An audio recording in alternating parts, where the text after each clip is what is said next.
Oke, Assalamualaikum warahmatullahi wabarakatuh semuanya. Waalaikumsalam warahmatullahi wabarakatuh. Oke, alhamdulillahirabbil alamin. Kita alhamdulillah diberi kesempatan oleh Allah Subhanahu wa taala untuk bertemu kembali secara sinkron teman-teman di kuliah K3. Setelah 2 minggu kemarin kita laksanakan secara asinkron begitu ya untuk materinya. Kita akan lanjutkan deh untuk materi selanjutnya yang kebetulan ini memang sesinya saya buat sinkron karena memang relate dengan Tekin banget, yaitu terkait dengan B3. Jadi insya Allah untuk materi K3 B3 ini akan kita dapatkan atau kita akan diskusikan pada hari ini, dan kemudian insya Allah kita akan mendiskusikan juga apa saja hal-hal yang perlu teman-teman akan perhatikan, dan kemudian apa saja pengertian-pengertian, klasifikasi, dan unsur-unsur K3 yang berkaitan dengan bahan kimia beracun dan berbahaya ini. Marilah kita mulai untuk kuliah kita pada siang hari ini dengan mengucapkan basmalah bersama-sama. Bismillahirrahmanirrahim. Oke, teman-teman, untuk untuk materi UTS, insya Allah nanti ada 4 materi begitu ya, bahan kajian yang saya akan tampilkan juga di Google Classroom. Insya Allah untuk materi UTS adalah yang pertama terkait dengan Undang-Undang nomor 1 tahun 1970 yang berkaitan dengan K3. Kemudian yang kedua adalah dasar-dasar hukum K3 seperti kuliah kedua kita pada kesempatan minggu lalu. Kemudian kuliah yang ketiga adalah K3 umum di alat angkut, berarti di lift ya. Insya Allah saya harap teman-teman juga sudah menyimak video yang saya berikan. Kemudian nanti di kuliah keempat adalah K3 B3 terkait dengan bahan kimia beracun dan berbahaya. Dan nanti terakhir materi yang akan saya buat untuk UTS adalah K3 untuk lingkungan kerja yang berlistrik begitu ya. Jadi K3 listrik dan petir itu nanti menjadi materi keempat untuk yang akan teman-teman review di ujian tengah semester. Nanti ada 2 materi, teman-teman, ada 2 minggu yang kemudian ini nanti saya akan ganti dengan penugasan, yang mana nanti memang relate untuk materi K3, dan satu lagi nanti relate dengan materi kelistrikan begitu, karena listrik dan K3 ini unsur K3 yang memang teman-teman harus dapatkan secara lebih banyak ya, dan lebih fokus dibandingkan K3 yang lain, karena ini nanti sangat relate berkaitan dengan industri kimia pada umumnya begitu. Oke, kita mulai untuk materinya teman-teman. Baik, sebentar ya. Oke, nah ini jadi terkait dengan bahan kimia, kenapa kok dia bisa kita klasifikasikan K3 secara khusus begitu Dek, karena memang bahan kimia secara presensinya, secara kehadirannya di dalam suatu lingkungan kerja itu memiliki kemungkinan untuk berpotensi menghasilkan suatu bahaya begitu ya, menghasilkan suatu bahaya atau bisa menimbulkan kecelakaan. Nah, biasanya kenapa kok bahan kimia itu ada di tempat kerja? Karena ya jelas poin 1 sampai 5 ini mendekati begitu ya, mendekati bahwa memang bahan kimia ini digunakan di dalam lingkungan kerja. Jadi bahan kimia digunakan dalam proses produksi. Ada juga bahan kimia ini suatu produksi atau suatu industri memproduksi bahan kimia. Kemudian ada juga bahan kimia sebagai katalisator. Kemudian suatu industri menggunakan sarana kerja yang mengandung bahan kimia, dan yang kelima adalah suatu industri atau suatu lingkungan kerja ini menghasilkan limbah baik pada cair atau gas yang merupakan bahan kimia. Jadi kelima kompetensi atau kelima kemungkinan ini ya, perspektif ini bisa menimbulkan atau bisa menyebabkan adanya potensi bahaya akibat bahan kimia tadi. Jadi yang pertama, bahan kimia itu digunakan dalam suatu produksi, atau yang kedua, bahan kimia ini dihasilkan dalam suatu produksi, atau kemudian yang ketiga, teman-teman menggunakan bahan kimia di dalam suatu produksi tersebut, atau bahan kimia ini hanya sebagai katalis atau bahan untuk mempercepat suatu proses industri. Begitu teman-teman. Jadi memang ada beberapa grup begitu ya, grup atau kelompok lingkungan kerja yang kemudian akan menyebabkan bahwa bahan kimia ini nanti merupakan suatu potensi kecelakaan atau potensi hazard begitu. Nah, oleh sebab itu, Dek, karena kemudian bahan kimia ini memang perlu salah satu yang perlu dikonsenkan di suatu lingkungan kerja, maka untuk penataan dan pengelolaannya kita atau suatu industri ini ya yang menggunakan bahan kimia itu memerlukan pengetahuan tentang beberapa hal. Yang pertama adalah tentang bagaimana caranya mengidentifikasi bahan kimia tersebut. Kemudian yang kedua, seperti apa pengetahuannya tentang sifat-sifat bahan kimia, kemudian bagaimana cara menyimpannya, bagaimana cara mengangkutnya, dan yang kelima adalah bagaimana cara kita melakukan pertolongan pertama jika terjadi dampak negatif atau dalam hal ini adalah terjadi kecelakaan. Jadi secara umum ketika di bahan kimia begitu ya, di bahan B3 ini nanti ada 5 poin utama, yaitu yang pertama nanti identifikasi bahan kimianya itu seperti apa, kemudian sifat-sifatnya, bagaimana cara nyimpannya, cara mengangkutnya, dan terakhir adalah bagaimana first aid-nya atau pertolongan pertama pada dampak negatif yang dibawa oleh bahan kimia tersebut. Nah, kita masuk ke bagian yang pertama, yaitu terkait dengan cara mengidentifikasi begitu ya, atau pengertian dari bahan kimia itu sendiri.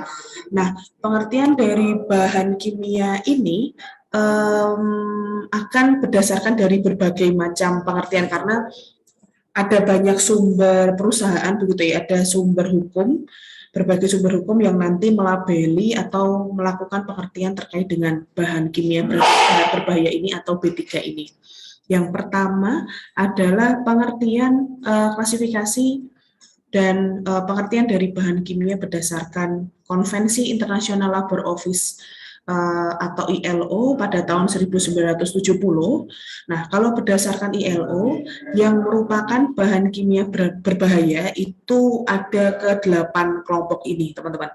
Apa saja, Bu? Yang pertama adalah bahan yang mudah meledak, kemudian yang kedua adalah bahan yang korosif, yang ketiga adalah semua gas, bentuk gas, keempat adalah bahan radioaktif, yang kelima cairan yang mudah terbakar, yang keenam cairan yang bukan cairan ya, bahan yang mudah terbakar atau jika terkena air akan timbul uap yang mudah terbakar.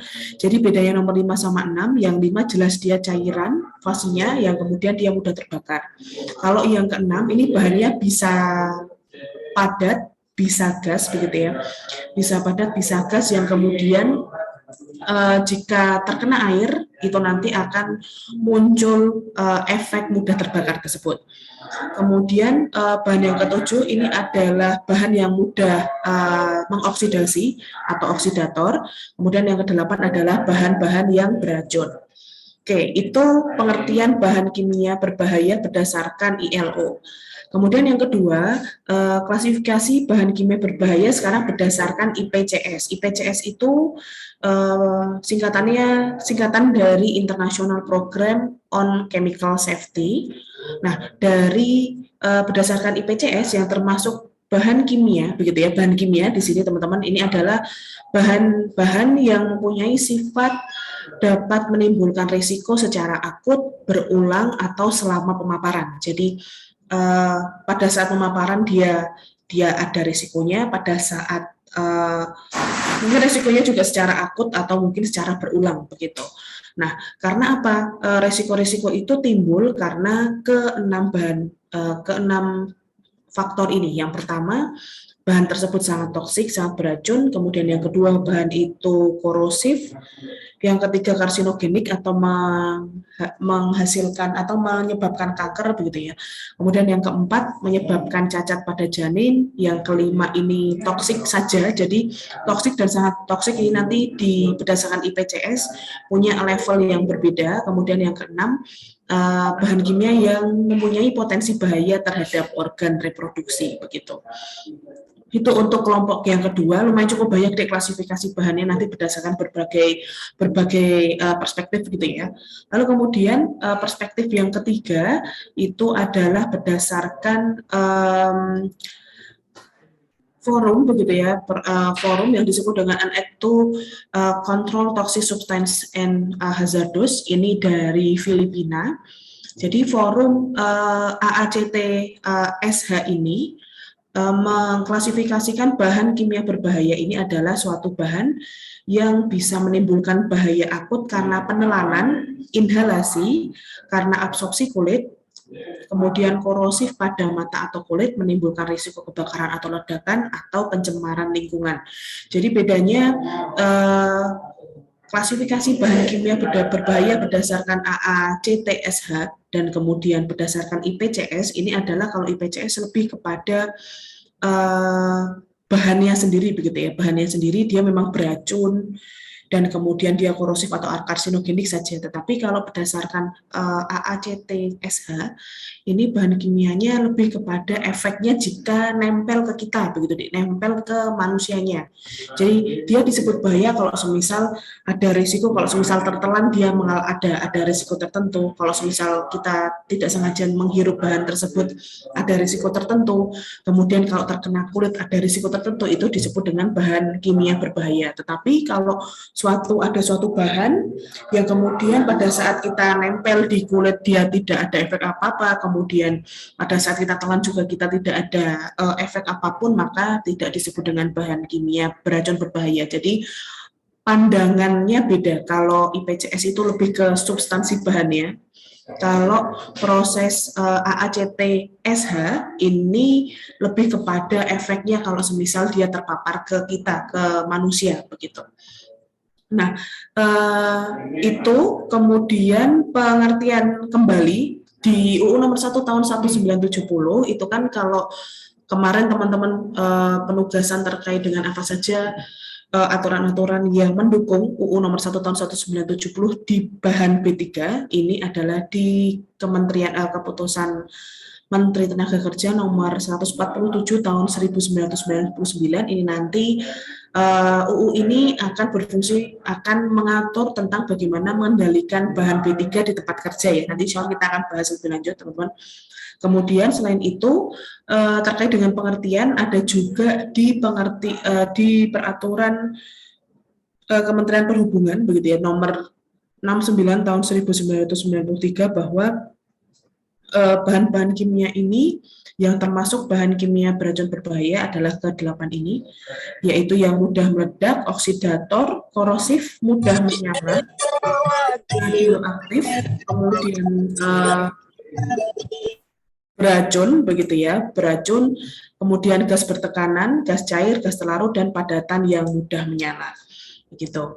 Lalu kemudian pengertian kembali, jadi dari beberapa pengertian tadi kan yang udah kelima ya, Dik ya. Sekarang perspektif yang nomor 6 oleh Kementerian Perindustrian lagi, tapi ini tahun 1985 bahwa tentang pengamanan B3 di perusahaan dan industri ini lumayan cukup lebih banyak. Kalau tadi beracun iya, peledak iya, mudah terbakar iya, tetapi kalau di tahun 1985 yang termasuk bahan B3 yang baru ini adalah yang iritan begitu ya, iritan. Jadi ada istilah iritan di Kemen Perindustrian nomor 148 di tahun 1985. Kemudian ada juga pengertian B3 di Peraturan Menteri Kesehatan tahun 1996 nomor 472 yang mana di sini bahan B3 insya Allah sama ya untuk pengertiannya, tetapi di sini ada yang disebut dengan teratogenik, mutagenik, begitu, ada istilah itu di Permenkes di tahun 472 tahun 1996. Yang lainnya insya Allah sama, mudah meledak iya, oksidator iya, gas bertekanan iya, bahan beracun iya, tetapi di sini iritatif dan korosif itu dijadikan satu. Tetapi kalau di Kementerian Perindustrian tahun 1985, korosif dan iritan ini dipisah golongannya begitu ya, golongan bahannya dipisah. Kalau di Permenkes ini nanti dia bergabung jadi satu begitu terkait dengan bahan korosif dan iritatif.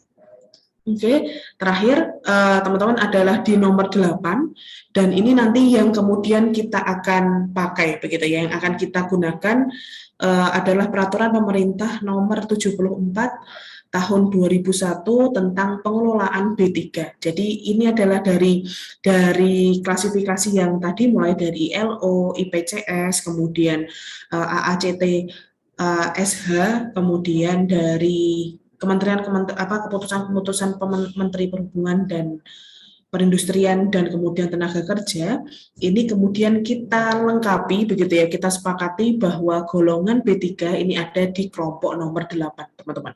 Kelompok 8, yaitu yang pertama adalah bahan yang mudah meledak, eksplosif.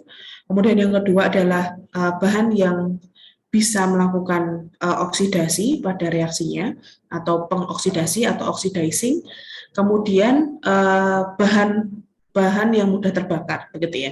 Bahan yang bukan mudah terbakar, tapi bahan yang mudah menyala di sini. Nah, untuk di tahun 2001 PP nomor 74 ini terkait dengan bahan yang mudah menyala dan kemudian bahan yang beracun, secara kelompok akan kita breakdown menjadi 3 level begitu.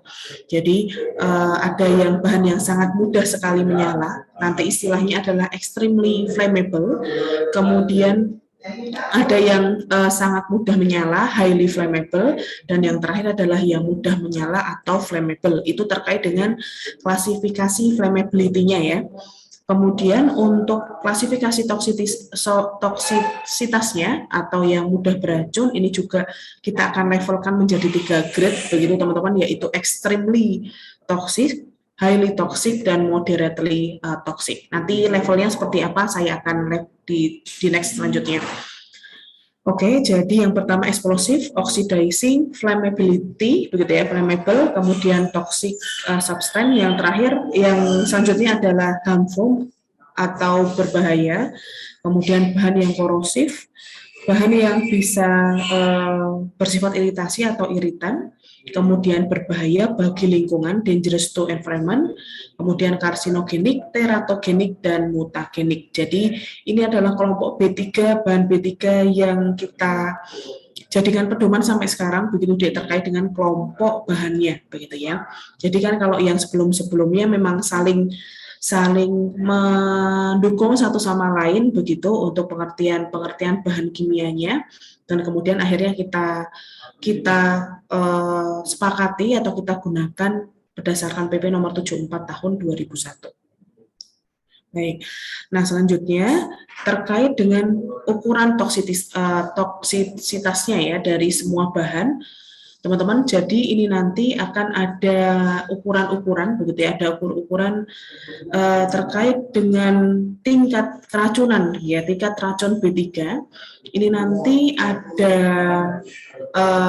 poinnya begitu ya, ada poinnya 1 2 3 4 5 6 gitu ya, 1 2 3 4 5 6 levelnya. Yang mana ini nanti akan di parameterkan begitu ya, parameterkan sebagai LD50. LD50 ini adalah ukuran suatu toksisitas suatu bahan kimia yang nanti berdasarkan PP nomor 74 tahun 2001. Jadi di PP 74 tahun 2001 selain menggolongkan, PP ini juga mengatur tentang level ya, level tingkat ukuran toksisitas dari suatu bahan kimia. Nah, level yang paling tinggi, begitu ya, level yang paling tinggi ini nanti saya sepertinya kebalik di sebentar ya. Oke. Untuk yang di sini adalah sebentar saya kebalik ini untuk pengertiannya. Jadi yang pertama adalah yang extremely toxic. Extremely toxic ini punya kadar di lebih besar dari 15.000 mg per kilogram. Sebentar ya, saya ambil pentab dulu.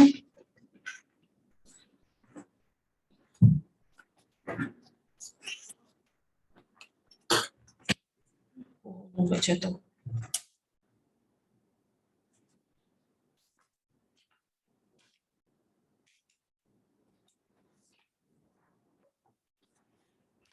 Oke.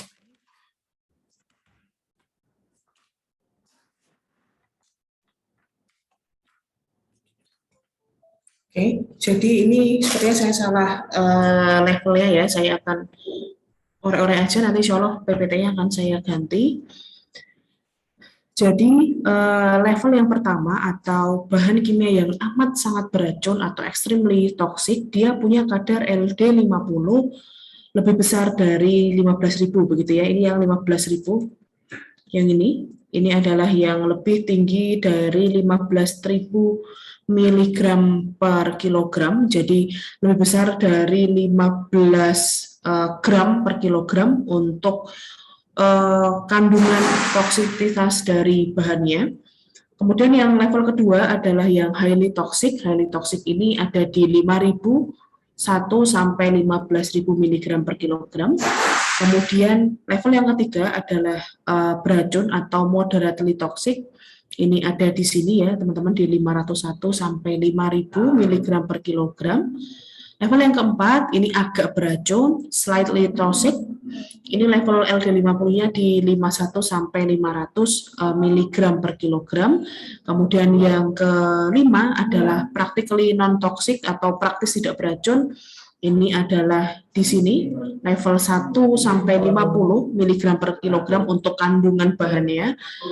Dan yang terakhir adalah relatif tidak berbahaya atau relatively harmless. Ini punya kandungan bahan di dalam suatu komposisi dia kurang dari 1 mg per kilogram. Jadi miligram per kilogram kurang dari 1 ppm biasanya zat tersebut kita tidak sebut relatively harmless begitu ya, kita sebutnya relatif tidak berbahaya. Tetapi kalau misal nanti konsentrasi bahan tersebut di dalam suatu larutan atau di suatu sistem ternyata dia cukup tinggi ppm-nya di 15.000, maka kalau 15.000 berarti dia amat sangat beracun. Begitu teman-teman. Jadi ini kebalik ya teman-teman ya, untuk LD, level LD-nya yang amat sangat beracun malah justru yang lebih besar dari 15.000 mg per kilogram, sedangkan yang relatif harmless ini nanti dikurang dari sama dengan 1 mg per kilogram. Oke, begitu untuk beberapa ukuran toksisitas dari suatu bahan B3 berdasarkan PP nomor 7 tahun 2001. Nah, selanjutnya pengertian dari korosif mungkin nanti kita akan bahas juga di beberapa slide selanjutnya. Di sini yang perlu teman-teman tahu bahwa pengertian dari korosif ini adalah dia bisa menyebabkan iritasi atau terbakar, menimbulkan rasa terbakar begitu di kulit, begitu ya, pada kulit. Dan kemudian pengertian dari korosif juga bisa kita definisikan bisa menyebabkan pengkaratan pada lempeng baja. Nah ini secara teknik begitu ya. Jadi bahan untuk uji bahan itu korosif atau tidak, biasanya kita mengujinya pada lempeng baja dengan merek tertentu, SAE 1020 begitu ya, 1020, dan di sini nanti dia akan didiamkan selama 1 tahun begitu teman-teman. Jadi kalau semisal terjadi tebal karat begitu ya, terjadi tebal karat minimal 6,35 mm, maka bahan tersebut disebut dengan bahan yang korosif begitu, bahan yang korosif. Nah, tetapi kalau semisal selama 1 tahun ditunggu ternyata tebal karat yang dihasilkan kurang dari 6,35, maka bahan tersebut atau bahan yang kita gunakan untuk merendam lempeng baja SAE 1020 ini adalah bahan yang tidak korosif. Oke. Lalu selanjutnya sistem atau pengertian dari bahan yang korosif juga dilihat begitu ya, juga dilihat dari profil pH-nya. Jadi kalau semisal pH-nya ini kurang dari sama dengan 2, jadi pH-nya 1, 0, 0, begitu, intinya kurang dari 2 begitu ya teman-teman, dia merupakan suatu bahan asam yang sangat korosif. Sedangkan di sisi lain untuk basa, kalau misal basanya dia punya pH lebih besar daripada 12,5 atau lebih besar sama dengan 12,5, maka bahan tersebut juga kita sebut dengan bahan yang korosif.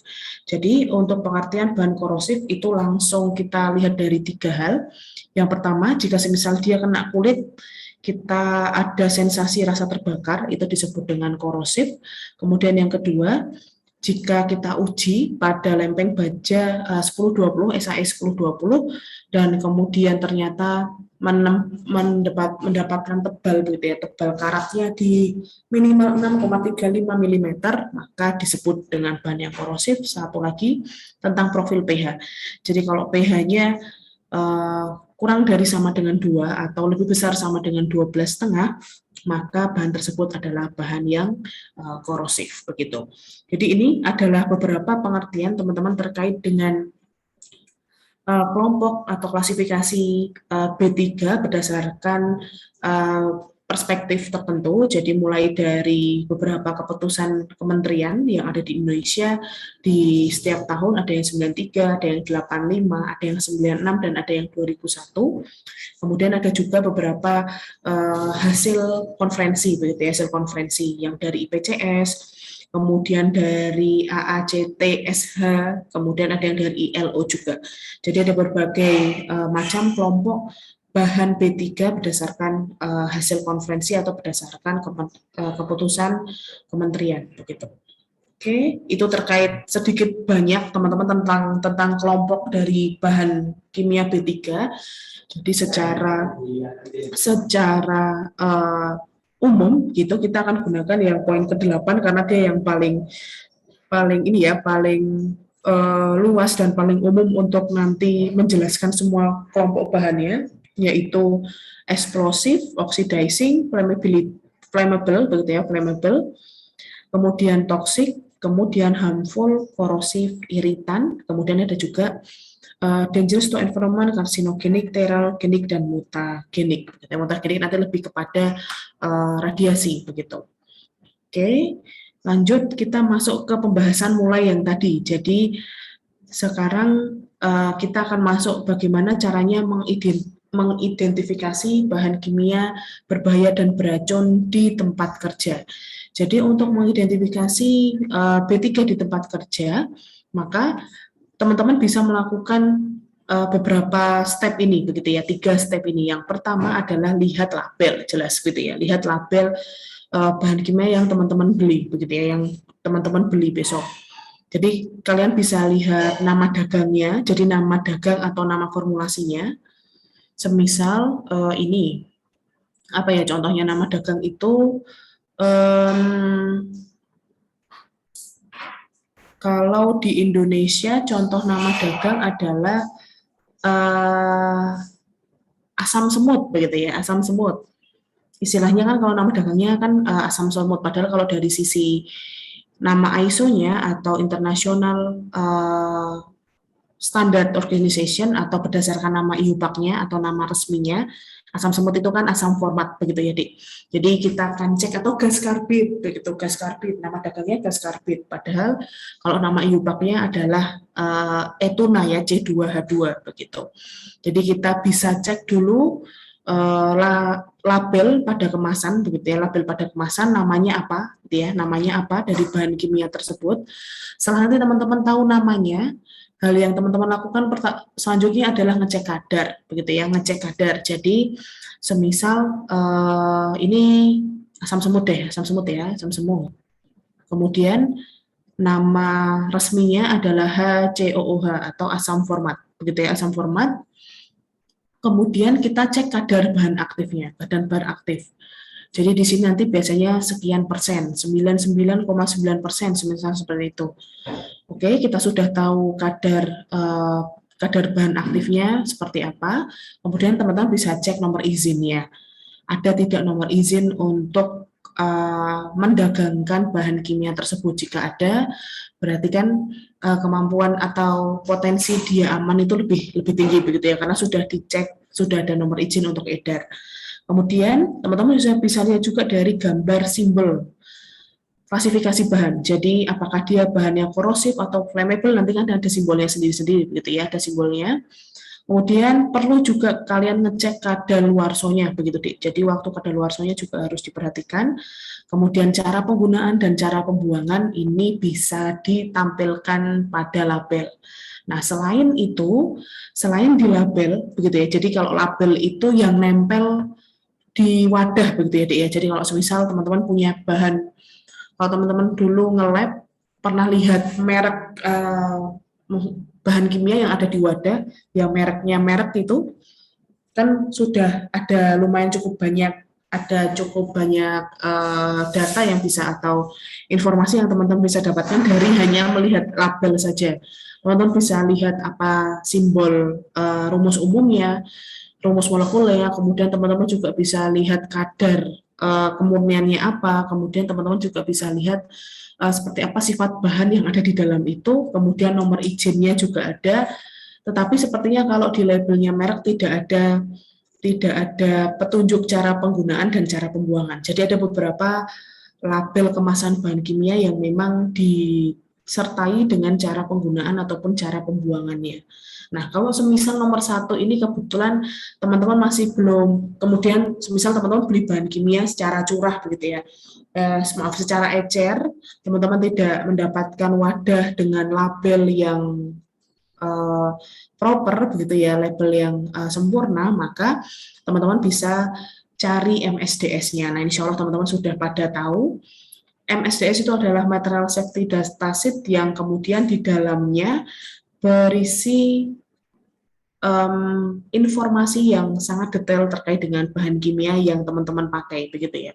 Jadi yang pertama, insya Allah ada beberapa section itu nanti tergantung perusahaan yang mengeluarkan begitu ya. Jadi biasanya Science Lab, merek. Jadi setiap uh, prosedur setiap penghasil atau perusahaan yang menghasilkan yang menghasilkan bahan kimia akan punya seni menuliskan MSDS yang berbeda-beda. Jadi ini secara umumnya aja begitu teman-teman, bahwa pengertian dari MSD atau isi dari MSDS antara lain adalah identitas bahan dan identitas perusahaan yang menghasilkan, kemudian komposisinya, jadi bahan itu semisal asam sulfat dia kadarnya berapa, kalaupun ada impuritasnya apa, biasanya nanti ditambahkan di situ. Kemudian hazard, jadi hazard identification itu nanti ada, contohnya nanti saya akan tampilkan. Kemudian seperti apa first aid-nya kalau semisal bahan itu terpapar oleh teman-teman, atau semisal bahan itu tumpah atau seperti dia terbakar seperti apa, nanti tindakan P3K-nya akan ada di MSDS. Selanjutnya, selain itu juga ada tindakan penanggulangan kebakarannya seperti apa, kemudian tindakan terhadap spilling atau ketumpahan atau kebocoran nanti seperti apa. Kemudian di MSDS juga direkomendasikan bagaimana cara menyimpan dan menangani bahan, itu juga dibahas.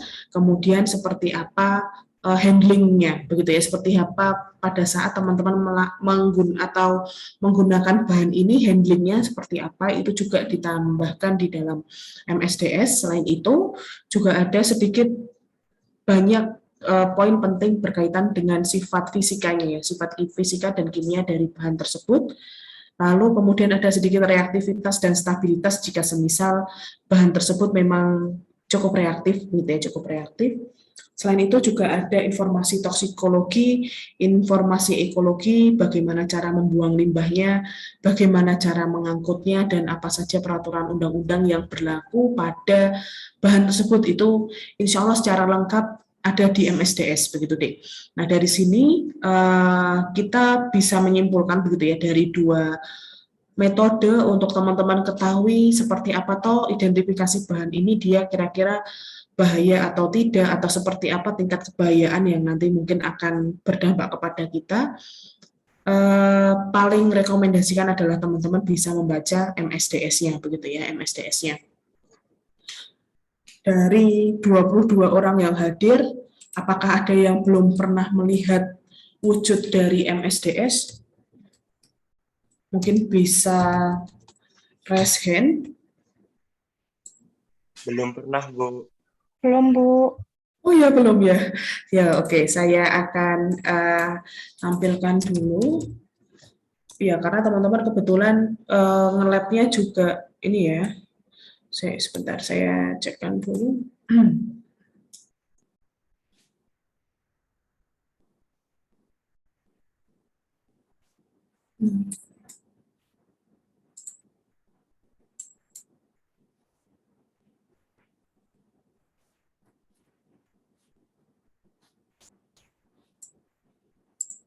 H2SO4 ini adalah produknya LabChem, maka yang di section 11 ini lebih kepada menjelaskan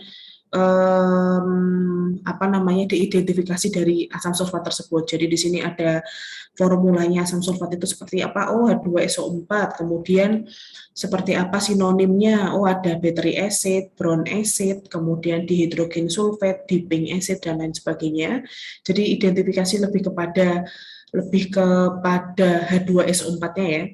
Kemudian di 1.2 ini di LabChem menuliskan recommended use and restriction on use. Jadi di sini fungsi dari produk. Jadi produk itu bisa produk itu bisa teman-teman pakai itu di bagian apa saja. Jadi kalau di sini H2SO4-nya LabChem direkomendasikan untuk bisa digunakan di industrial use atau digunakan di industri, skala industri, atau kita bisa gunakan juga sebagai bahan kimia yang ada di laboratorium, atau kita bisa gunakan sebagai komponen untuk baterai, begitu ya, komponen untuk baterai. Nah, itu jadi secara umum dijelaskan fungsinya H2SO4. Nah, terhabis itu, di bagian 1.2 ini juga dijelaskan soal ini teman-teman, rekomendasinya. Jadi dari ketiga hal ini, dari industrial use, dari laboratory chemical, dan kemudian dari komponen baterai, untuk H2SO4-nya LabChem ini sangat direkomendasikan untuk bahan kimia yang nanti akan digunakan di laboratorium begitu. Nah, lalu kemudian LabChem juga bilang kalau H2SO4-nya ini nggak cocok atau dilarang digunakan, begitu ya, dilarang digunakan, restriction on use pada apa saja, tidak digunakan untuk dicampur di makanan, tidak digunakan untuk dicampur obat, atau digunakan untuk household use atau keperluan atau kebutuhan sehari-hari. Jadi H2SO4 ini ya industrial grade begitu ya. Jadi level atau grade-nya dari industri untuk industri, itulah kenapa biasanya nanti dia kadarnya cukup tinggi. Nah, selain itu identifikasi yang ketiga adalah supplier. Jadi suppliernya adalah LabChem, dia ternyata dari Amerika. Biasanya memang supplier yang bagus atau berkompeten, dia akan menampilkan email dan kemudian alamat lengkap begitu ya teman-teman. Nah, lalu selanjutnya juga ada nomor telepon yang bisa digunakan. Jadi ini adalah section 1, intinya akan memperkenalkan H2SO4 secara umum dan profil dari pembuat MSDS ini. Dalam hal ini adalah LabChem-nya. Oke, lanjut. Di section yang kedua, nah ini adalah hazard identifikasi atau identifikasi potensi bahaya yang ada di H2SO4, begitu teman-teman. Jadi yang pertama di sini di 2.1 ini menjelaskan klasifikasi dari bahan tersebut, begitu ya. Klasifikasi dari H2SO4. Jadi di sini dicek. Jadi ada beberapa kategori teman-teman. Nanti kita akan bahas bahwa level untuk mengkorosi atau mengiritasi kulit itu ada di kategori 1A, begitu ya. Kemudian level untuk bisa mengiritasi mata, begitu ya, itu ada di kategori 1. Dan kemudian kategori 1 apa ini dijelaskan di sini. Jadi untuk skin corrosion atau iritasi atau korosi dari kulit ini menyebabkan H2SO4 itu bisa menyebabkan skin burn atau kulit terbakar atau kerusakan pada mata kalau terpapar. Kemudian selanjutnya untuk kategori kerusakan mata tadi ya, ini tadi kan skin, ini adalah eye damage, jadi memang secara umum di 2.1 ini H2SO4 menyampaikan bahwa LabChem menyampaikan bahwa asam sulfat jangan sampai kena kulit dan jangan sampai kena mata karena dia bisa merusak kulit dan bisa merusak mata begitu. Nah, di poin 2.2 ini adalah piktogram, jadi hazard piktogram, jadi seperti ini disebut dengan korosif teman-teman, korosif. Jadi kalau di sini terkena tangan dia terjadi proses iritasi, dan yang kena lempengan pula dia juga akan teriritasi. Gitu. Ini adalah piktogramnya untuk H2SO4.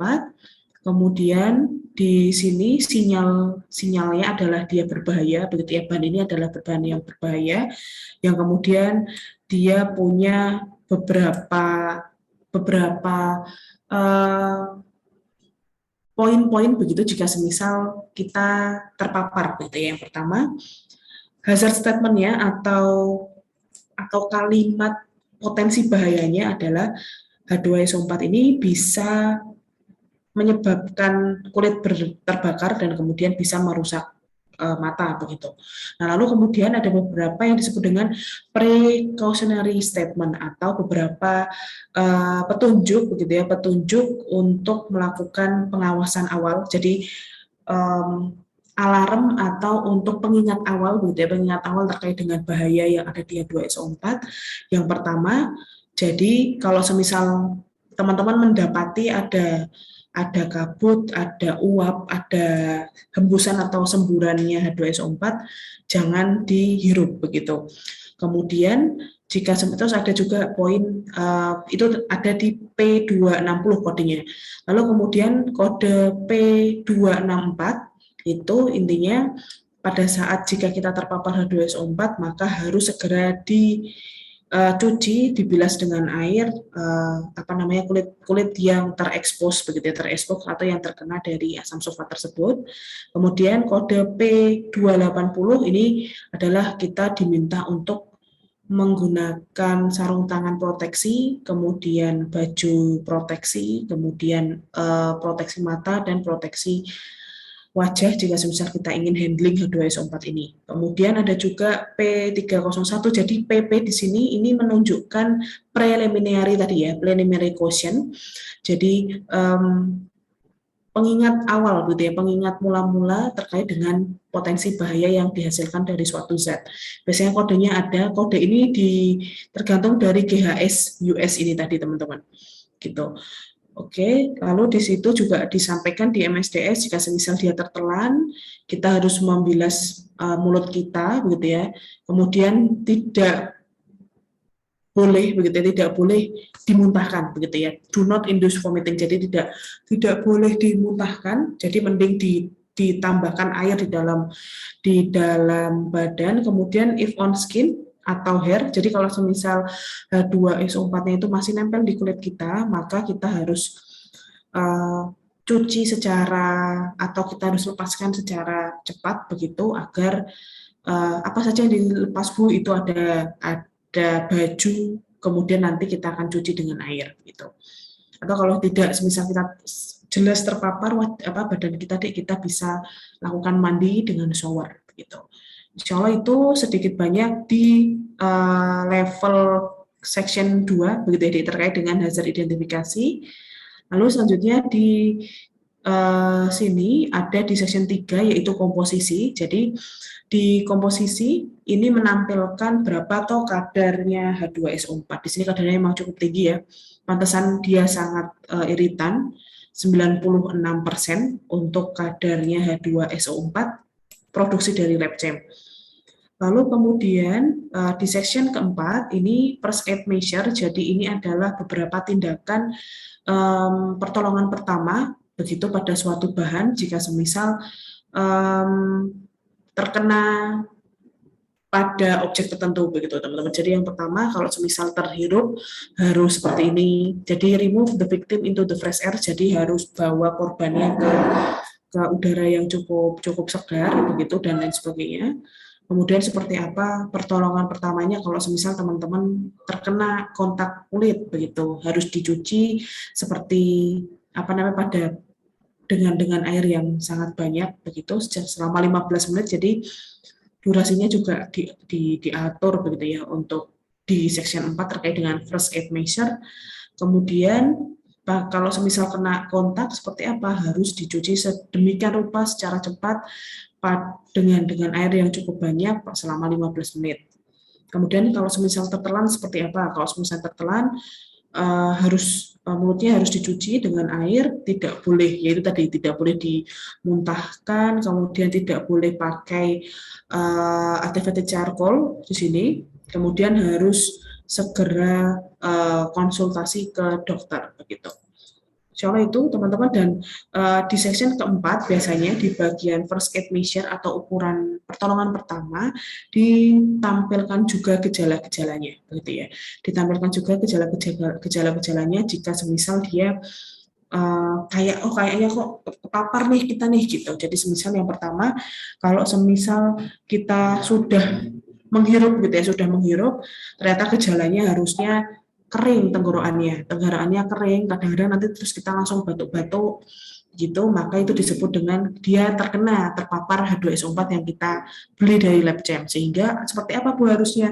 Harus masuk ke atas tadi, bagaimana caranya untuk mengendalikan untuk pertolongan pertama pada penghirupan begitu. Kalau semisal lalu kemudian gejalanya kalau terpapar setelah ada kontak kulit begitu terjadi rasa terbakar, maka itu adalah tanda-tanda kita kena kecelakaan terhadap H2SO4. Seperti apa pula selanjutnya, teman-teman lihat di first aid measure tadi, harus dicuci dengan air sebanyak mungkin begitu selama 15 menit seperti itu teman-teman. Jadi bagian section 4 lebih kepada seperti apa gejala yang timbul jika kita kontak dengan bahan ini dan seperti apa penanganannya.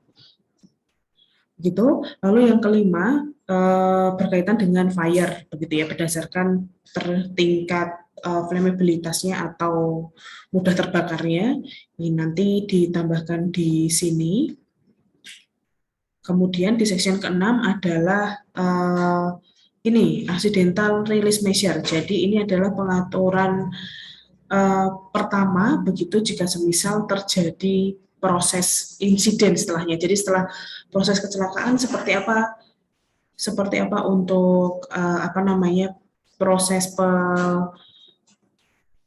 peremajaan kembali begitu ya, atau proses isolasi kembali. Jadi di sini ada dua subjek begitu ya teman-teman, ada dua subjek yang nanti teman-teman akan tinjau terkait dengan kecelakaan kerja yang berkaitan dengan H2SO4.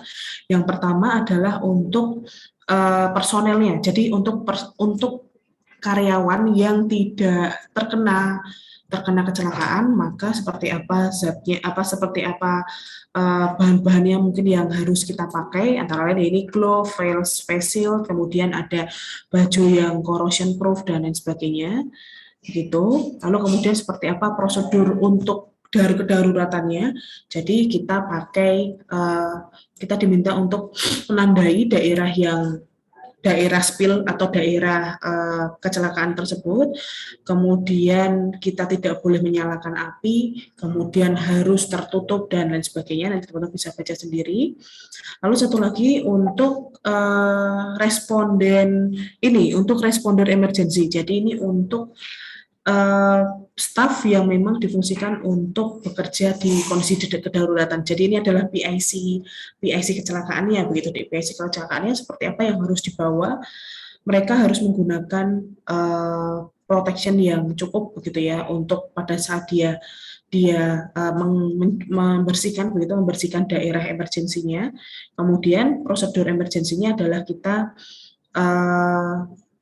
tutup begitu ya, kita tutup kebocorannya kalau semisal dia ada kebocoran, atau kemudian kalau semisal dia tumpah kita harus melakukan ventilasi area begitu, kita harus buka ruangannya itu biar dia terventilasi begitu. Jadi ini ada beberapa prosedur begitu ya, prosedur jika semisal H2SO4 ini kemudian terpapar ke daerah, ke sekitarnya, begitu ya, sekitar simpan bisa, yang ngangkut bisa, di alat bisa, begitu, ada di section 6.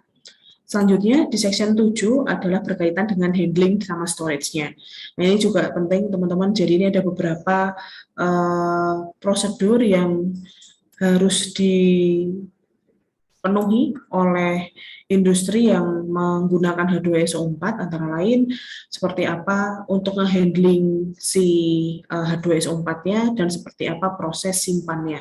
Di sini untuk proses simpan gitu ya, untuk proses simpan harus di sini harus jauh dari sumber panas gitu ya.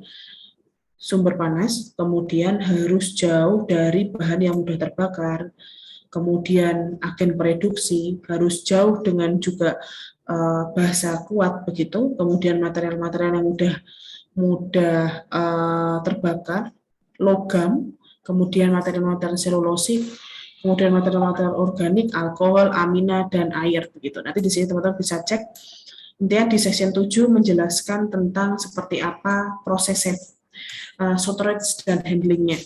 Nah, itu untuk yang storage-nya. Jadi storage-nya betul-betul harus seperti ini. Nah, handling itu untuk memindahkan H2SO4 dari satu titik ke titik yang lain. Nah, dari sini yang perlu teman-teman perhatikan untuk memindahkan H2SO4 dari satu titik ke titik yang lain, itu teman-teman bisa gunakan konsentrasi. Jadi konsentrasi udara untuk pada saat proses handlingnya ini juga perlu diperhatikan dan tidak boleh dekat begitu ya, jadi harus jauh dari sumber panas. Jadi pada saat dia dialirkan tetap distribusikan, itu juga pipanya nggak boleh bocor, pipanya nggak boleh dekat sama sumber panas begitu. Kemudian di sini juga nggak boleh do not discharge the waste into the drain, jadi tidak boleh membuang limbah asam sulfat ke selokan langsung begitu ya, karena dia sangat korosif itu tadi. Kemudian tidak boleh nambahkan air gitu ya, tambahkan air pada produk. Kemudian tidak boleh juga melarutkan begitu ya, melarutkan air. Jadi tidak boleh menumpahkan air ke dalam asam, dan kemudian selalu nambahkan asam ke dalam air. Jadi mungkin teman-teman yang ikut kuliah saya juga sempat lihat begitu ya, dan mungkin ada beberapa juga yang menjadi asisten praktikum, karena H2SO4 ini kan sangat higroskopis begitu, jadi sangat higroskopik, maka untuk melarutkan H2SO4 itu prosedurnya bukan asam sulfat kita tambahkan air, tetapi air yang kita tambahkan asam sulfat. Jadi kalau misalnya asam sulfat kita tambahkan air, potensinya nanti dia akan sangat eksotermis, jadinya akan ada uap air, jadi airnya malah berubah jadi uap gitu teman-teman. Jadi prosedurnya itu sudah dituliskan juga di dalam MSDS bahwa untuk melarutkan asam sulfat harus kita siapkan sistem batch yang ada airnya dulu. Jadi pada saat asam sulfat itu nanti masuk ke dalam sistem air, dia bisa terlarutkan. Tetapi kalau teman-teman punya glass beaker kosong, baru masukkan asam sulfat, baru air, nah itu nanti tidak akan terjadi proses pelarutan karena itu tadi sangat ekstrim, sangat eksotermis H2SO4 itu, sehingga nanti terjadi proses penguapan begitu. Oke, jadi insya Allah di section 7 lebih kepada bagaimana caranya handling dan menyimpan asam sulfat. Kemudian di section 8 ini lebih kepada exposure control dan personal protection. Gitu. Ini lebih kepada level-level gitu ya, level-level yang harus disiapkan kalau semisal kita terpapar asam sulfat begitu, Dek. Jadi ini ada glove, ada face shield, ada eye protection gitu. Kemudian ada safety glass, ada protective goggle dan lain sebagainya. Jadi di section 8 ini menjelaskan semuanya. Jadi di sini juga ada corrosion proof clothing dan lain sebagainya. Jadi di sini pakaian apa atau APD apa yang pas kalau misal kita mau handling H2SO4 dijelaskan di section 8. Selanjutnya di section 9 tadi adalah sifat fisis dan kimia dari bahan. Jadi di sini jelaskan seperti apa densitasnya, BM-nya, kemudian lebih kepada viskositas kalau ada, explosion limitnya kalau ada, begitu ya Dik. Gitu. Kemudian solubility-nya itu seperti apa. Ini eksotermik di dalam air gitu ya. Jadi itulah kenapa kita harus larutkan dia di dalam air, bukan air yang kita larutkan di dalam asam sulfat. Oke, itu untuk session ke-9.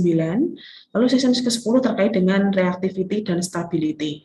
Nah, di sini stabilitas dan reaktivitas ini nanti dijelaskan lebih detail kalau semisal dia memang ada angkanya begitu ya, di angka di NPFI nanti. Jadi di sini kita cek teman-teman untuk pertama reaktivitasnya ya. Ternyata H2SO4 itu sangat reaktif pada basa begitu ya, pada bahan basa. Kemudian bisa melepaskan panas yang cukup tinggi sehingga bisa menimbulkan ledakan, begitu di sini dijelaskan. Kemudian asam sulfat itu juga bisa bereaksi dengan banyak substansi dengan banyak zat antara lain reducer, kemudian organic material, kemudian combustible material. Kemudian juga ada juga bisa bereaksi secara eksotermis yang sangat sangat ekstrim begitu dengan air begitu ya. Jadi dia akan melepaskan vapor begitu ya, melepaskan vapor seperti yang saya ceritakan tadi. Kemudian terkait dengan itu untuk reaktivitasnya, jadi reaktivitasnya. Kemudian terkait dengan kestabilan bahan kimia begitu ya. Jadi dia tidak stabil pada saat terpapar kelembaban. Jadi kalau misal lingkungan itu banyak airnya, biasanya nanti dia akan reaktif begitu untuk asam sulfat. Oke, selanjutnya ada juga possibility on hazardous reaction. Jadi kemungkinan reaksi begitu ya, yang kemudian membahayakan begitu ya. Jadi di sini react friendly with water. Jadi kalau semisal kita reaksikan dengan air itu punya reaksi yang cukup ekstrim. Kalau air, kalau semisal kita nggak handle dengan baik, kemudian dia juga react friendly with some bases yang dengan cara release heat. Jadi dia bereaksi di basah dan kemudian melepaskan panas. Seperti itu teman-teman, nanti teman-teman bisa pelajari sendiri, bisa baca kembali gitu ya di section 10. Kemudian di section 11 terkait dengan toxicological informasi. Jadi ini adalah informasi terkait dengan racun begitu ya. Kalau semisal H2SO4 di sini kebanyakan not classified begitu ya teman-teman. Kemudian yang section ke-12 adalah ecological information. Ecological information di sini akan dibagi berbagai macam, lebih kepada jika semisal kita buang ke lingkungan itu seperti apa efeknya dari bahan tersebut. Jadi terkait dengan toksisitas, kemudian degradable-nya seperti apa begitu. Di sini tidak applicable begitu. Kemudian mobility in soil tidak ada. Jadi hampir tidak banyak ya teman-teman di sini ecological information, karena nanti kita cek kenapa kok bisa data ini tidak tersedia. Kemudian di section ketiga ini adalah disposal consideration. Jadi di sini fungsinya adalah bagaimana caranya membuang H2SO4 begitu ya. Seperti ini dijelaskan dari sini. Untuk membuang larutan atau membuang limbah asam sulfat harus punya treatment khusus seperti itu. Kemudian harus menghilangkan air begitu ya.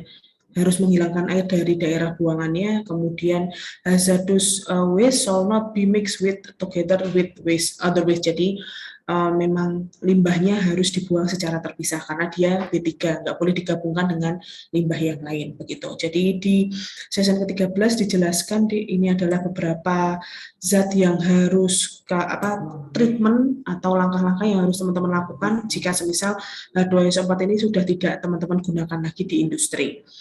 Nah, lalu ke-14 adalah transport information. Jadi di sini ini lebih kepada seperti apa packingnya, begitu ya, seperti apa packing untuk transport H2SO4. Jadi di sini ada dot packaging non bulk. Jadi kita ngirim satu aja begitu. Kalau bulk itu seluruhnya. Seperti apa kode-kodenya disampaikan. Di sini lebih kepada menyampaikan data juga H2SO4, ternyata dia korosif ya. Tanda ini adalah tanda korosif. Kemudian level untuk packingnya gimana? Oh, dia ada di level 2 yaitu medium danger begitu. Nanti kita akan jelaskan juga setelah ini. Selain itu juga di sini ada juga beberapa poin di H2SO4 yang kemudian diminta untuk kita cek spesial atau penanganan spesial untuk packingannya begitu ya untuk H2SO4. Jadi di sini untuk salah satu contohnya ya di poin A3 for combination packaging, if glass inner packaging are used, there must be packed with absorbent material in tightly closed metal receptacles before packing in other packing. Jadi pernah lihat nggak di kalau botol H2SO4 nih, kalau semisal di packing kayu, kalau nanti ya sama halnya juga akan di packing kayu di dalamnya. Jadi kalau semisal teman-teman yang suka belanja online dan packing kayu, biasanya kan habis dari packing kayu, dalamannya kan biasanya hanya kertas potongan ya, atau mungkin bubble wrap begitu. Nah, kalau H2SO4 setelah kita buka nih packing kayunya yang isinya H2SO4, maka botol kaca yang nyimpan H2SO4 itu harus diselubungi dengan bahan yang absorben begitu ya. Jadi biasanya untuk handling H2SO4 itu kita pakai gabus styrofoam untuk bisa menyerap kalau semisal ada terjadi kebocoran, itu fungsinya gitu deh. Jadi dan material yang dipakai itu juga terpilih begitu ya, absorber materialnya itu terpilih dan harus rapat begitu teman-teman. Jadi harus rapat, styrofoamnya dengan botolnya itu rapat. Jadi memang betul-betul untuk mencegah adanya tidak hanya kebocoran ya, pecah di tengah jalan begitu. Kalau sudah bisa dibayangkan H2SO4 96% bocor dan teman-teman tidak melakukan packaging, kita tidak apa namanya menyelimuti dengan absorber material, kan berarti dia langsung bocor keluar.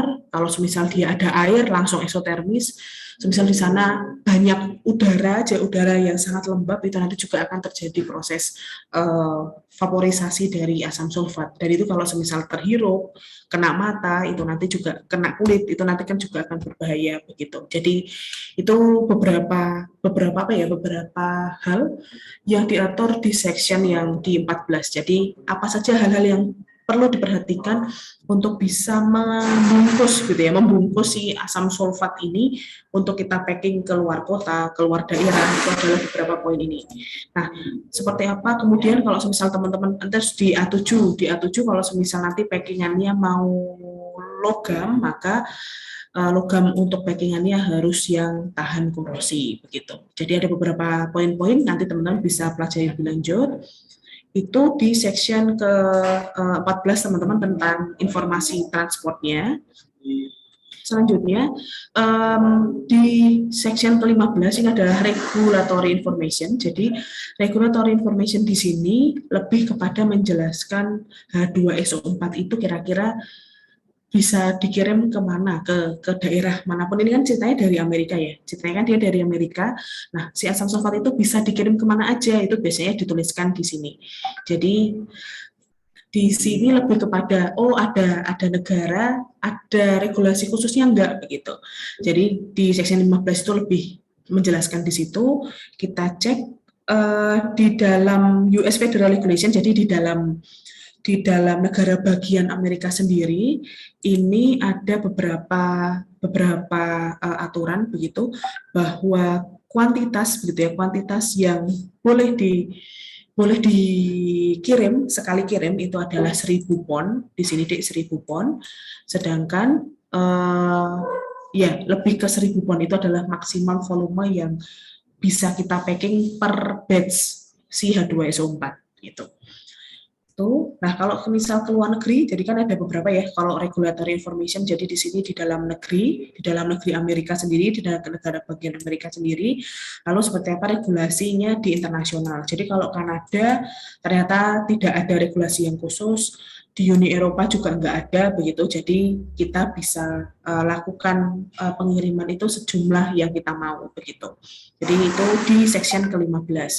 Nah, section ke 16 ini adalah masuk ke other information. Other information ini menjelaskan tentang hazardnya ya. Jadi yang kita tahu ini adalah diagonal hazardnya NFPA, National Fire Protection Association begitu ya. NFFA ini insya Allah teman-teman juga dulu pas PIK sudah sempat kenal sebentar memang, kalau di MSD saya tidak terlalu menjelaskan lebih lanjut. Ini adalah tentang angkanya, begitu Dik. Jadi di sini biru menunjukkan health hazard, gitu ya, health hazard. Kemudian yang merah ini menunjukkan fire hazard. Kuning itu menunjukkan reactivity, gitu ya, menunjukkan reactivity. Yang putih ini menunjukkan specific treatment, begitu ya, specific treatment. Nah, di sini khususnya untuk H2SO4 kita lihat bahwa fire hazardnya itu 0 gitu ya, fire hazardnya itu 0. Jadi maksud 0 ini adalah dia bahan ini ya, bahan H2SO4 ini tidak mudah terbakar begitu ya, tidak mudah terbakar pada kondisi apapun begitu. Jadi ini memang kita sebut dengan non combustion material begitu. Jadi itulah kenapa di fire hazard ini tadi di section fire hazard biasanya stability-nya kita tidak punya data yang cukup lengkap begitu, karena ya memang H2SO4 fire hazard-nya 0. Nah, ini firefighting measure, bentar. Kita cek dulu untuk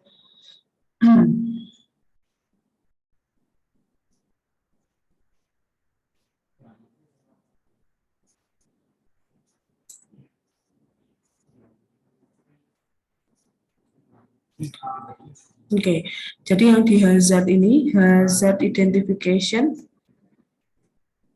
oke, di sini. Nah, di sini ya, first aid measure ini di sini tidak menyebutkan terbakar, begitu ya. Jadi lebih kepada dia kena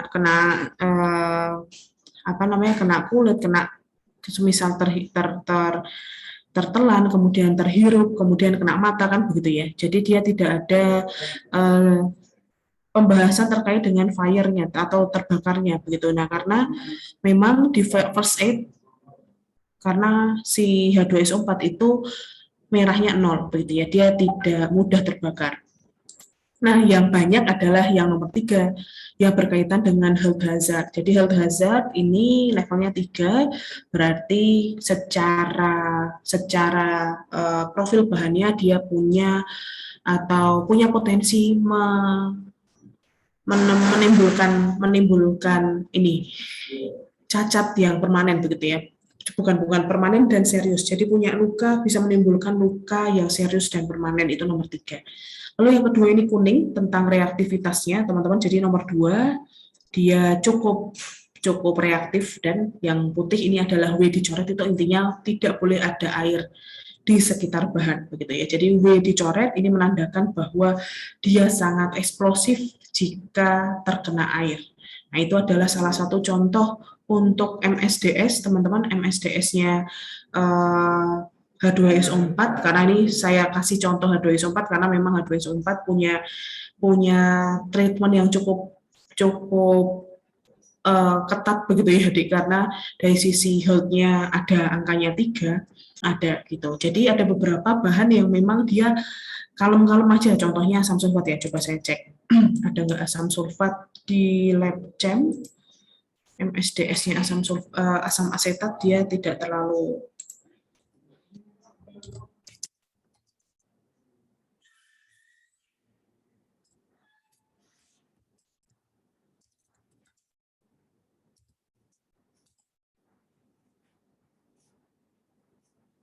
Oke. Oke, di sini ada acetic acid. Nah, acetic acid tadi NFPA-nya. Jadi kalau saya akan lihat diagonal hazardnya dulu ya. Itu oke.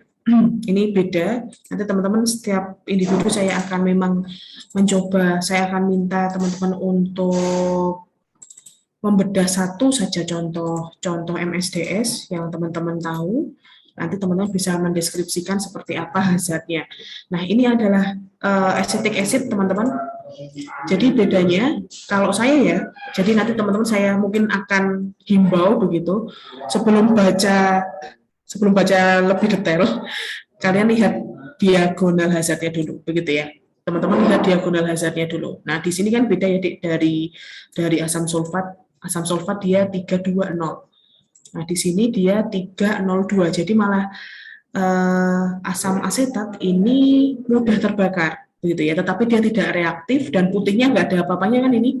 Kalau putih nggak ada apa-apanya, maka dia tidak ada special treatment yang harus teman-teman perhatikan terhadap handlingnya mungkin atau storage-nya mungkin begitu. Jadi kalau putih ini nggak ada, berarti memang tidak ada special treatment terhadap bahan tersebut. Kalau 0, berarti dia tidak di poin itu. Jadi kalau kuning kan terkait dengan reaktivitas ya. Kalau dia 0 berarti acetic acid itu tidak bereaksi, tidak reaktif maksud saya. Nah, kalau udah ada angkanya, maka dia ada beberapa potensi bahaya. Jadi kalau di sini acetic acid 2, sebentar, oke, sudah ya. Acetic acid ini 2, maka dia mudah terbakar. Kalau dia mudah terbakar, maka kita bisa cek dulu untuk fire hazard-nya ya, fire-nya.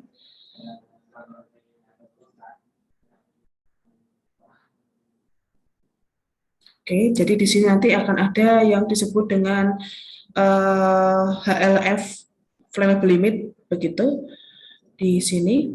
Bentar deh, saya cek dulu. Nah ini.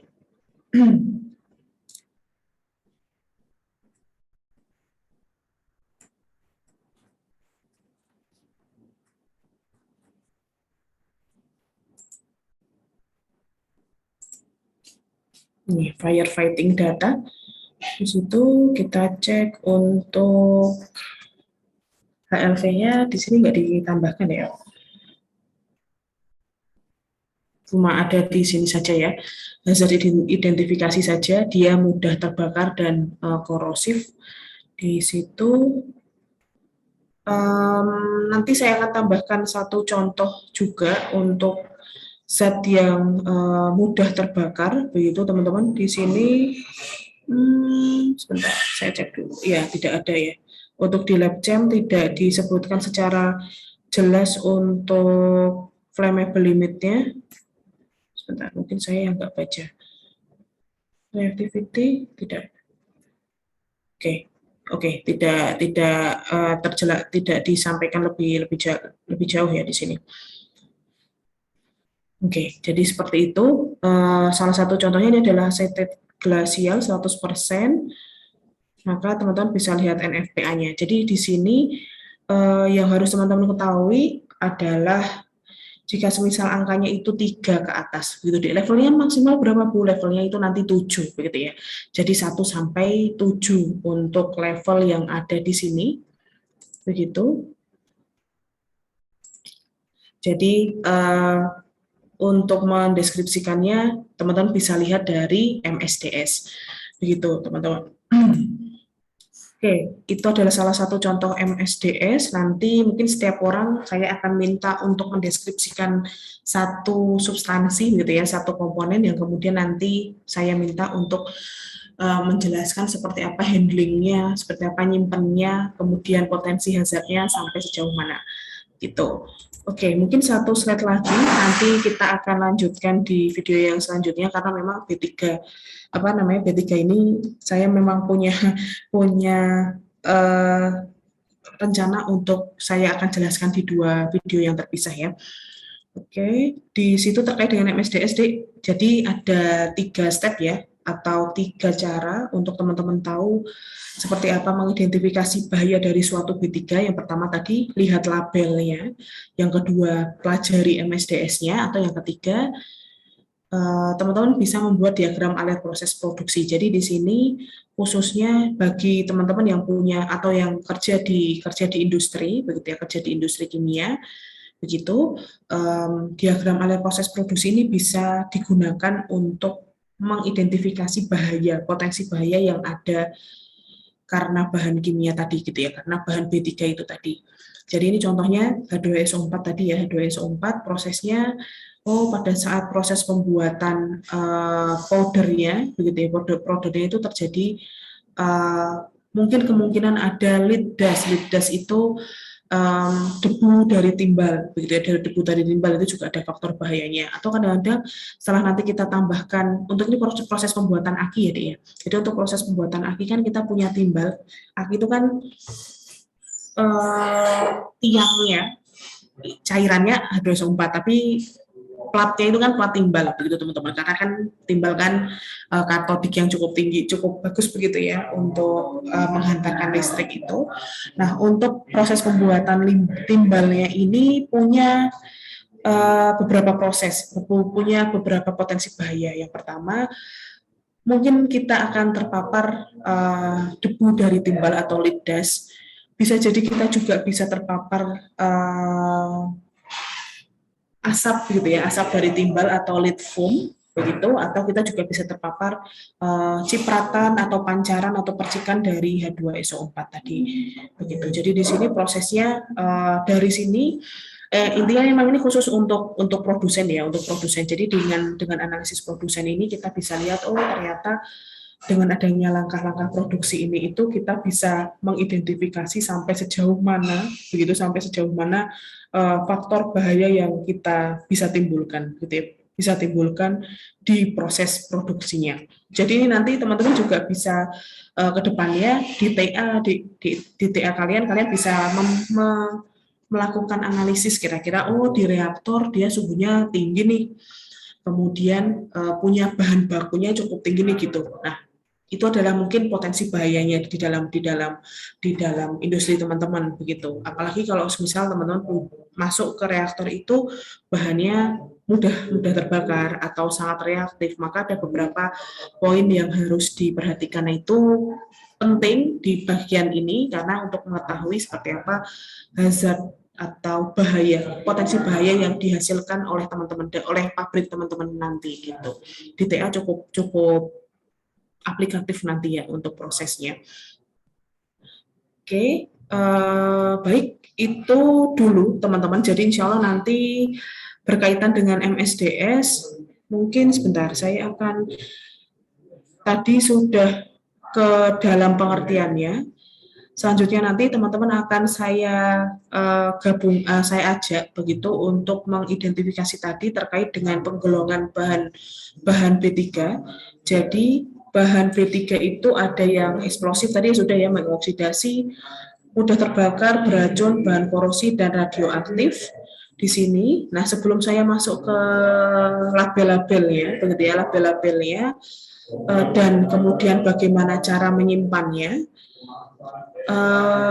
Mungkin nanti saya akan menambahkan terkait dengan pengangkutannya seperti apa, lebih kepada MSDS-nya secara umum begitu ya. Ini adalah MSDS bahan kimia secara umum begitu, dan kemudian nanti tahap-tahapannya nanti saya akan lanjutkan di kuliah secara asinkron, dan nanti insya Allah untuk penjabaran MSDS-nya akan saya tambahkan satu lagi ya teman-teman. Ada beberapa memang poin-poin yang harus teman-teman ketahui berkaitan dengan fire data. Saya akan cari MSDS yang lebih proper, yang lebih mewakili untuk membaca fire data, karena nanti di fire data itu ada istilah flammable limit begitu ya. Jadi sebentar, ini bisa saya orek-orek nggak ya? Oh, nggak bisa. Bentar, kita cek dulu. Jadi di sini nanti saya akan tambahkan di video asinkron saya saja bahwa fire data, kalau semisal nanti di diagonal hazard itu terkait dengan fire itu dia lebih dari sama dengan 2, maka fire data itu nanti akan ada beberapa istilah teman-teman, yaitu flammable limit. Jadi flammable limit ini nanti akan dibagi menjadi 2, yaitu upper flammable limit dan lower flammable limit. Flammable limit itu menunjukkan prosentase teman-teman. Jadi dia kadar begitu ya. Ini adalah kadar suatu zat, jadi semisal H2SO4 nih, bukan H2SO4 ya, kan H2SO4 dia tidak flammable. Semisal CH3 COOH dia punya UFL di 31% dan LFL-nya di 20%, semisal seperti itu. Nah, pengertiannya apa Bu? Ini jadi jika semisal besok teman-teman bikin neraca massa alat-alat begitu ya, yang kemudian ada CH3COOH di sana, di sini juga ada CH3COOH, di sini juga semisal ada, maka kadar yang ada di sini itu tidak boleh di antara 20 sampai 31%. Sebenarnya boleh sih, tetapi nanti akan menyebabkan terjadinya ledakan, gitu ya, terjadinya kebakaran. Insya Allah nanti saya akan bahas juga di K3 untuk kebakaran ya, karena ini nanti juga sangat relate di situ. Jadi ini lebih kepada bahan kimianya dulu untuk upper flammable limit dan lower flammable limit. Jadi kalau kita berbicara soal api, maka akan ada 3 syarat ya, Tiga syarat api itu terbentuk. Yang pertama ada oksigen, yang kedua adalah ada bahan combustible bahan ya, combustible material atau bahan yang mudah terbakar, dan satu lagi adalah adanya nyala, gitu ya, adanya nyala api di situ. Jadi udah ada nyala api, ada bahan yang terbakar, dan di situ ada oksigen, maka otomatis akan terjadi api yang cukup besar, begitu. Nah, terkait dengan ini akan relate terhadap diagonal hazard yang berkaitan dengan fire hazard tadi. Jadi kalau semisal angkanya di MSDS sudah 2 ke atas, maka itu harus jadi perhatian teman-teman. Apalagi kalau besok pas bikin TA, begitu ya, pas bikin pabrik. Jadi NM-nya nggak boleh ada di range antara lower flammable limit dan upper flammable limit. Jadi tidak boleh ada di 20 sampai 31. Boleh kalau di bawah 20 boleh. Di atas 31 boleh gitu. Tapi yang jangan ada begitu ya di antara ini. Di antara upper dan lower flammable limitnya antara 20 sampai 31-nya begitu. Kita akan lanjutkan insya Allah untuk penjelasan terkait dengan B3, mulai dari penggolongan, kemudian piktogram apa saja yang nanti teman-teman akan sering lihat terkait dengan K3B3, dan kemudian bagaimana cara penyimpanan berdasarkan klasifikasi bahan B3 secara umum ya. Ini nanti insya Allah saya akan jabarkan di video kita yang selanjutnya, karena kebetulan ini sudah jam 2:10, ada yang sudah chat kayaknya mau kuliah lagi yang lain, begitu teman-teman. Jadi nanti saya akan lanjutkan di video yang terpisah. Teman-teman tadi silahkan simak ya untuk ini. Lalu terkait dengan untuk